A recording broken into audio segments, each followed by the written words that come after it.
and welcome to you all on my page। আজকে আমি আপনাদেরকে একটা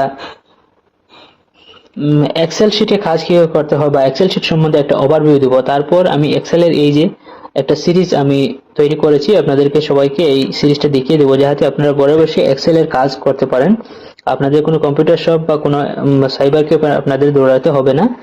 এই ট্রিক্সগুলো যদি আপনি শিখে যান, আপনার নিজের কাজগুলো আপনি নিজেই করতে পারবেন। তো সেটার জন্য আমি আপনাদেরকে আজকে শুধু এক্সেলের এই ওভারভিউ যেটা ব্লুপ্রিন্ট আছে, এক্সেল কি বা এক্সেল কিভাবে কাজ করতে হয়, কি কি টুলস রয়েছে সেগুলো আমি আপনাদেরকে দেখিয়ে দেবো। তারপর এক্সেলের ছোট ছোট অনেক ট্রিক্স রয়েছে, যেমন কিভাবে পার্সেন্টেজ বের করতে হয়, কিভাবে আপনি ইএমআই ক্যালকুলেট করতে হয়, কিভাবে দুটো নাম্বার যোগ করতে হয়, মাল্টিপ্লাই করতে হয়, বিভিন্ন তথ্য আছে। আমি একটা একটা করে আপনাদেরকে দিয়ে দেবো।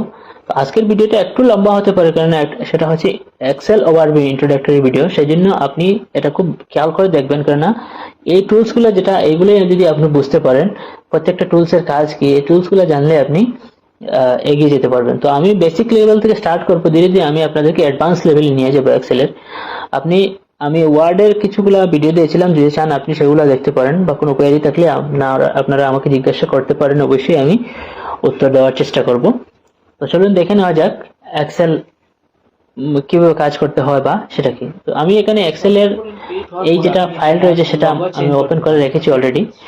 এটা মাইক্রোসফট আপনার অপারেটিং সিস্টেমের সাথেই সেটা বাই ডিফল্ট থাকে, বা আলাদা আপনি চাইলেও ইনস্টল করাতে পারেন।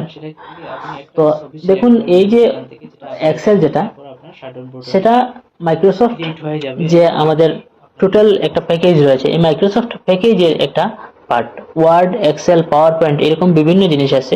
তো আমরা ওয়ার্ডের কিছুগুলো ভিডিও আগে দেখেছি, আজ থেকে আমরা এক্সেলের এই ভিডিওগুলো দেখবো। তো এক্সেল আপনি ওপেন কিভাবে করবেন সেটা আমি দেখিয়ে দিই। আমি যেহেতু ওপেন করে রেখেছি, হয়তো আপনারা অনেকেই ভাবতে পারেন যে সেটা কোথায় পাবো। সেটার জন্য আপনি কিছু করতে পারেন, আমি মিনিমাইজ করছি দেখুন। সেটার জন্য আপনি এই আপনার ল্যাপটপ অথবা ডেস্কটপের লেফট কর্নারে যাবেন, সেটাখানে গিয়ে ক্লিক করবেন। এখানে যদি আপনি EXCL লিখে টাইপ করেন, দেখুন আপনার এই এক্সেলটা এসে যাবে। আমার এই এক্সেলের ভার্সন হচ্ছে এক্সেল 2016। যেহেতু আমার এটা ওপেন রয়েছে, তাই আমি আর পুনরায় ওপেন করছি না, আমি সেখান থেকে ক্লোজ করে এই জায়গায় গিয়ে আমি আমার ওপেন করে নিলাম। তো এক্সেলের আপনারা এই ফুল যে ফ্রন্ট যেটা রয়েছে, ওভারভিউ লেআউট এটাকে বলা হয়, এই লেআউটটা আপনারা নিশ্চয়ই দেখতে পাচ্ছেন। এক্সেলে কাজ করতে হলে যেরকম আমরা খাতায় লিখি, খাতায় লিখতে আমরা একটা পেজের প্রয়োজন হয়, সেটা একটা ব্ল্যাঙ্ক পেজে আমরা লেখা আরম্ভ করি। ঠিক একইভাবে আমাদের এক্সেলেও কাজ করতে হলে এরকম একটা পেজ খুলে আসবে। এই এক্সেলের পেজটাকে আমরা পেজ বলি না, সেটাকে বলা হয় শিট, SHEET শিট। তো বাই ডিফল্ট আপনার একটা শিট খুলে আসবে, সেটা হচ্ছে শিট 1। তো এটা হচ্ছে আমার শিট 1 অটোমেটিক এক্সেলের সাথে খুলে, মানে এক্সেল যখনই আমি এই অ্যাপ্লিকেশনটা অন করব, এই অ্যাপ্লিকেশন অন করার সাথে সাথেই আমার এই ফ্রন্টটা খুলে আসবে। যদি আপনি চান যে এই পেজটা আমার ফিল আপ হয়েছে বা নেক্সট অন্য কোনো পেজে করতে চান, এখানে দেখুন একটা প্লাস বাটন রয়েছে এই জায়গায়, ঠিক এখানে আমি মাউস দিয়ে আপনাদেরকে দেখিয়ে দিচ্ছি। এখানে আপনি ক্লিক করলে আর একটা নতুন পেজ আসবে, দেখুন এখানে লেখা আছে শিট 2। তো আমি শিট 2 তে যাবো না, আমি শিট 1 এ যেহেতু আমার ফাঁকা রয়েছে, আমি সেখানে কাজ করার চেষ্টা করব। তো এই যে আমার ইন্টারফেস যেটা খুলে এসেছে, এখানে দেখুন উপরে রয়েছে মেনু বার। উপরে যেগুলা গ্রিন যেটা শেড রয়েছে, গ্রিনের নিচে দেখুন লেখা রয়েছে file, home, insert, page layout, formula, data, review, view. এই যেগুলা জিনিস এইগুলাকে বলা হয় মেনু বার। তো এই মেনু বারের যখন আমরা ক্লিক করব, প্রত্যেকটা মেনুতে আলাদা আলাদা টুলস রয়েছে। মেনু বারের ঠিক নিচে দেখুন আপনার এখানে এসেছে BIU। এগুলো আমি প্রত্যেকটা একটা একটা করে আপনাদের বুঝিয়ে দেবো। এই যে যেগুলো জিনিস রয়েছে এখানে ABCD বা আরো অনেক জিনিস রয়েছে, দেখুন পাশে $, merge centre, tax, wrapping, bad, normal. এই যে যেগুলো জিনিস, এগুলাকে বলা হয় টুলস বার।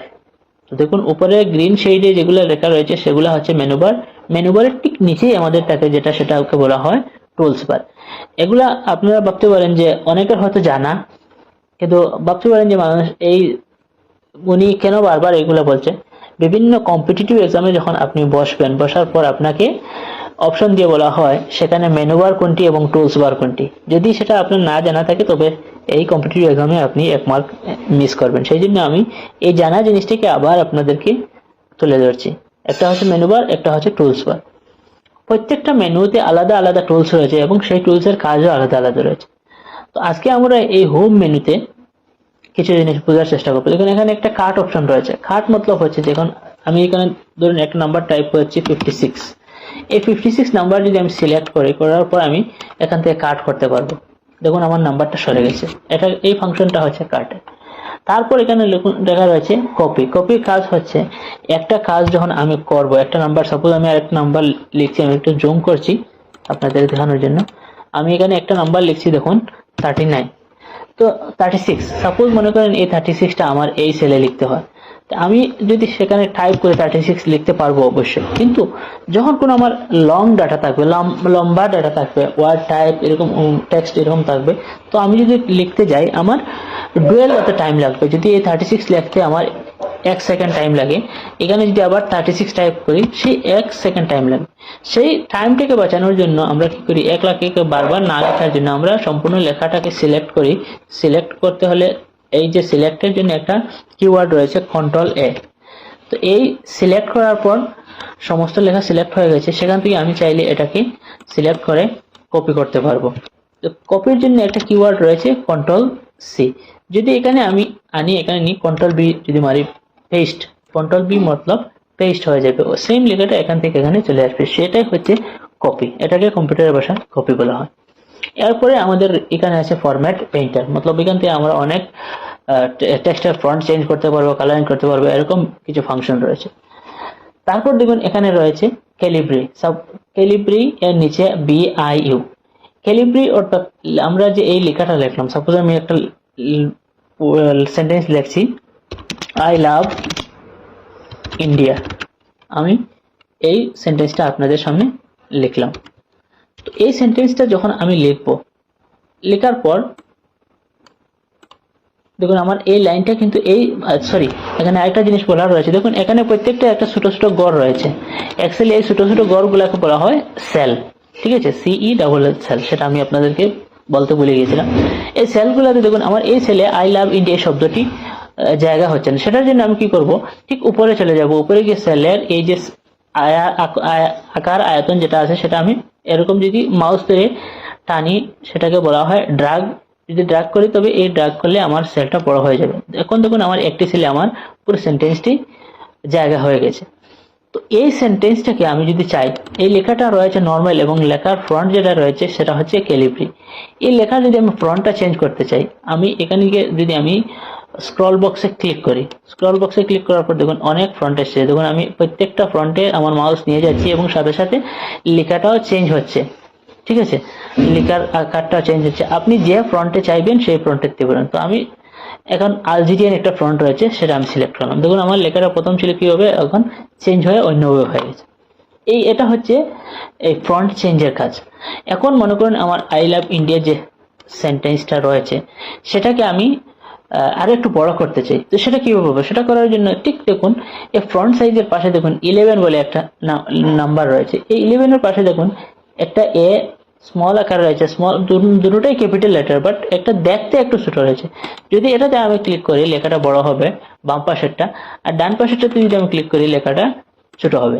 এইভাবে আমরা ছোট বড় করতে পারি। আরেকটা উপায় রয়েছে, এখানে দেখুন নাম্বার যেটা রয়েছে, এই নাম্বার যদি আমরা সাইজটা কমিয়ে নিই, যেমন এখানে 20 রয়েছে, 20-এর জায়গায় আমি 10 দিয়ে দিলাম। 10 দেওয়ার সাথে সাথে আমার লেখাটা ছোট হয়ে যাবে। তো এইভাবে আমরা লেখাটা ফ্রন্ট চেঞ্জ করতে পারি এবং ফ্রন্ট ছোট বড় করতে পারি। সেকেন্ড দেখুন আরেকটি কাজ আপনাদেরকে দেখিয়ে, আমি একটু ফ্রন্টটা বড় করে নিচ্ছি যেহেতু টিউটোরিয়াল ভিডিওটা আমরা দেখতে হবে। এই ফ্রন্ট বড় হয়ে গেছে। তো এই আই লাভ ইন্ডিয়া যে শব্দটা আমি লিখেছি, এই শব্দটা মনে করেন এখন এই যে ফ্রন্ট যেটা রয়েছে আই লাভ ইন্ডিয়া, আমি একটু চেঞ্জ করছি আপনাদেরকে অন্য একটা জিনিস দেখানোর জন্য। আমি ক্যালবেরি এই ফ্রন্টটা নিচ্ছি। দেখুন এই লেখাটা আমি সিলেক্ট করেছি, সিলেক্ট করার পর আমার মনে হচ্ছে লেখাটা একটু দেখতে হালকা লাগছে, তো সেটাকে আমি একটু গাঢ় করব। এই গাঢ় করাকে আমরা ইংরেজিতে বলি বোল্ড। এই বোল্ড করার জন্য আপনারা দেখুন ক্যালবেরির নিচে বি রয়েছে, এই বিতে ক্লিক করলে লেখাটা আরো একটু মোটা হয়ে আসছে। দেখুন এটা হচ্ছে বি এর কাজ, মানে বোল্ড। এটা করার জন্য একটা শর্টকাট কি রয়েছে, Ctrl+B। Ctrl+B মারলে আপনার লেখাটা বড় হয়ে যাবে। এখন লেখাটা বড় হয়েছে কিন্তু আমি একটু আরো স্টাইল করতে চাই, আরো একটু সুন্দর বানাতে চাই, সেটার জন্য আমি আই যদি দেই লেখাটা বোল্ড সহ ইটালিক হয়ে যাবে। লেখাটা দেখতে আগের থেকে তুলনামূলকভাবে একটু সুন্দর লাগছে। এখন আমার মনে হচ্ছে লেখাটাকে আরো একটু সুন্দর করব, বা এই লেখাটার নিচে একটি আন্ডারলাইন দিতে চাই। সেটার জন্য আপনি দেখুন এখানে লেখা রয়েছে ইউ, ইউ এর নিচে একটা টান রয়েছে, এটারও একটা আপনার শর্টকাট কি রয়েছে কন্ট্রোল ইউ মারলে আপনার আন্ডারলাইন হয়ে যাবে। দেখুন নিচে আন্ডারলাইন এসে গেছে। তো আমি আপাতত এই কন্ট্রোল ইউটা সরিয়ে নেব, আন্ডারলাইনটা সরিয়ে নেব। এখন মনে করুন আমার এই সেলটাতে লেখাটা লিখে নিয়েছি, প্রথমে দেখেছি লেখার ফ্রন্ট কিভাবে চেঞ্জ করতে হয় সেটাও দেখেছি, আন্ডারলাইন কিভাবে করতে হয়, ইটালিক কিভাবে করতে হয়, বোল্ড কিভাবে করতে হয় সেটা দেখেছি। কিন্তু দেখা যাচ্ছে আমার লেখাটা ব্ল্যাক কালার রয়েছে, আমি কালার চেঞ্জ করব। সেটার জন্য দেখুন এখানে আরেকটি এ রয়েছে এবং সেটার পাশে কালার রয়েছে, সেটাকে বলা হয় ফন্ট কালার। এই ফন্ট কালারে যদি আমি ক্লিক করি, এই ফন্ট কালারে ক্লিক করলে আমার লেখাগুলোর কালারটা চেঞ্জ হয়ে যাবে। ফন্ট কালার মতলব লেখার কালার চেঞ্জ হয়ে যাবে। এখন আমার সেলে মোটামুটি লেখাটা দেখতে একটু সুন্দর হয়ে আসছে, কিন্তু দেখা যাচ্ছে আমার সেলের বাম পাশে এই যে সেল যেটা আমি সিলেক্ট করেছি, সেলের বাম পাশে লেখাটা রয়েছে, কিন্তু আমি মনে করছি না এই সেলের আমি ঠিক মিডিল লেখাটা লিখবো। তো সেটার জন্য কি করতে হবে? সেটার জন্য কিছু করতে হবে না, আপনি সেলে গিয়ে লেখাটা সিলেক্ট করবেন, করে এই যে আপনার পাশে দেখুন রয়েছে tools, middle align, left align, top bottom align. এই যদি আপনি মিডিল অ্যালাইন যেটা সেটা সিলেক্ট করেন, মিডিল অ্যালাইন ঠিক নিচে দেখবেন আরেকটি রয়েছে মিডিল অ্যালাইন, এই দুটোর সেন্টার। মিডিল অ্যালাইন অর্থাৎ মধ্যখানে আপনার লেখাটা চলে যাবে এবং সেন্টার কেন্দ্রবিন্দুতে চলে। দেখুন এখন আমার লেখাটা এই দিক থেকে সরে সেলেক্টিক মাঝামাঝি চলে এসেছে। অবশ্যই আগের থেকে দেখতে লেখাটিকে সুন্দর লাগছে। তো এই রকমের বিভিন্ন টুলস রয়েছে, প্রত্যেকটা টুলসের একটা একটা করে কাজ আমরা শিখব।